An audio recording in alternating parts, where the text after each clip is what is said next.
yoiser, either you're mamish gavaya, very high, or you're yored lamata mata b'yoiser, because there is such intensity that the normal vessels can't contain this light. The same is true also in Ruch, in Kedusha itself.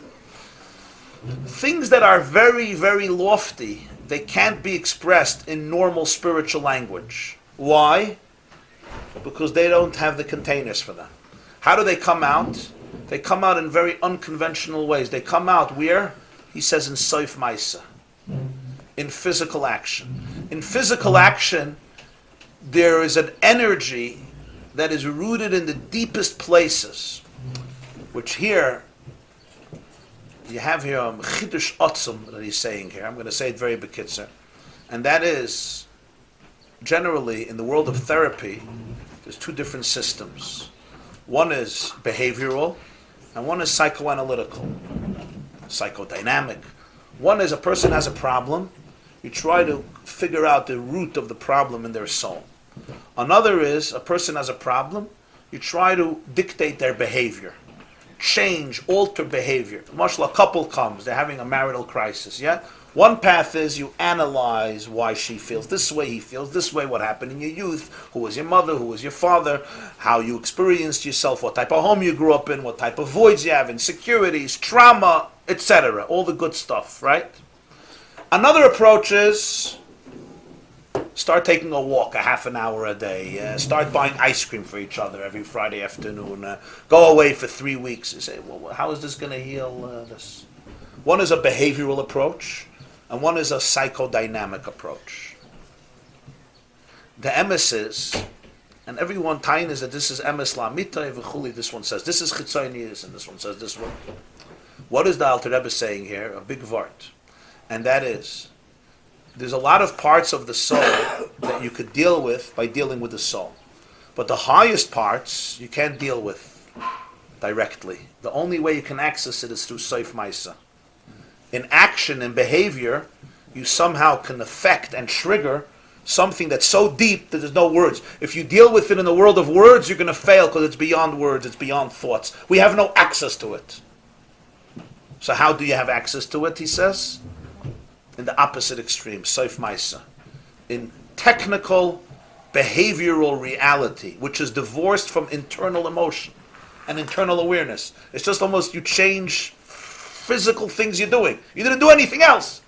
You didn't go through an inner transformation, an epiphany, an awakening. It's in yonim of Maisa Mamish. Technical sheba technical. But that can create a dent and trigger an impact in places of the self that are unconscious. Why? Because what's our bridge to the unconscious self? I can't be conscious about my unconscious self. The moment I speak about my unconscious self, it's not unconscious anymore. It's already processed. What's the bridge to that? The bridge to that is Soif Maisa. The bridge to that is external action. Action seems very external. There's nothing there. There's no substance to it. It seems very alien. It's empty. What is it? Maisa. I did something. I didn't feel. I didn't know. I didn't care. Nothing. I did. Maisa. In that Maisa, you can create a dent in places that are completely unconscious. Why? Why is that? Because the highest realities that are not conscious, they express themselves in Maisa. Because they don't block it. They don't disturb it. Because they're not a threat to it. Consciousness manipulates truths that are unconscious. Action doesn't manipulate it. Why?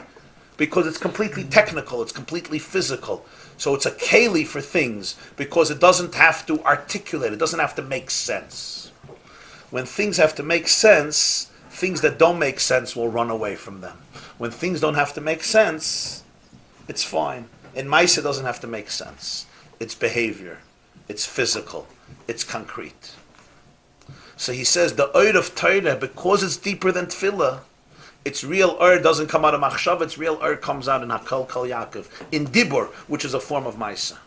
It comes out dafke there, and that's how it sustains the world. The higher a thing is, in order for it to be Nizgala in the world, is only Lamata, B'Soif Maisa. Lamaila, it can't be Nizgala. Why? Because there's a competition. The Lamaila is already diluting the revelation. Lamata, it's completely not a threat. Complete that. That's where it finds expression in a very interesting way. behavior, which is devoid of any substance, carries within itself the light, the deepest light of the soul. And that's why behavior can change things in a place that nothing else can change things. So you have here what's going to be the future synthesis in the world of psychology. That it's not like the behaviorals who say, we don't care about the inside. And the one who go on the inside and they say, why are you focusing on the externals? And the truth is that there's something in Maisa, in Soif Maisa, that allows you access to a place that you cannot access through your conscious thoughts. You just won't be able to get there.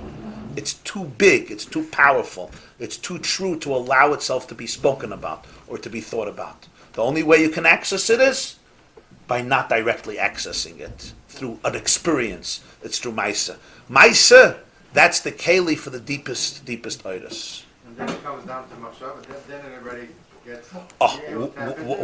Once there's a change over there, it's going to trickle down everywhere. It's going to trickle down.